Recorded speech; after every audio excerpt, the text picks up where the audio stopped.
مالک آشوریش گوندê Telbas ser bi bajarê Teltemirê Rojavayê Kurdistanê got ew yek ji 36 gundên Aşûrî ên rastî êrişên çekdarê Daeş hatine li başûrê Kurdistanê penaber bûne.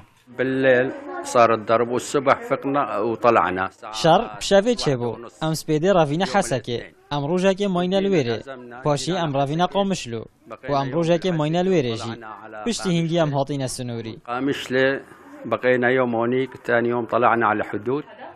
Koçeke bi kom bi serê Aşûriyan ve hat ji bilî kesên çarenûsa wan nediyare. ابن عمتي عمره تقريبا 16 سنة. لو متقمة تمنوي 16 سال بو. بقرناسكي هاتا كشتن. دما ام دركتن ما بهز گوند نزیکی ما داعش در باز بویه. زاروک جن اختیار همه برن. مالو کلیسه ما جی شوتاندن. سنا بری گوشبر هرشا چکدارên Daeş li gel mala xwe penaber bibe ew ji bajarê Tabqa ser bi parêzgeha Reqa berî salekê derbeder bibû. Lê wê demê ne bi destê Daeş lê bi fermana çekdarên din. أول شيء كنت في الطبقة. از لطبقة بوم. ام دركتن شوي درج بر جبهة النصرة قوتمت درب كيفن.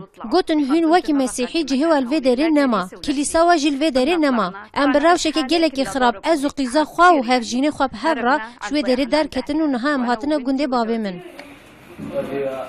آشوریان گوندوارê Teltemir li Hesekê û Qamişlo aware bûne û ev yekem malbata digihê başûrê Kurdistanê.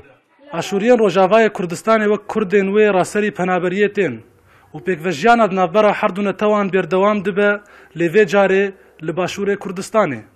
Pêşewa Behlewî, Rûda û Şêxan.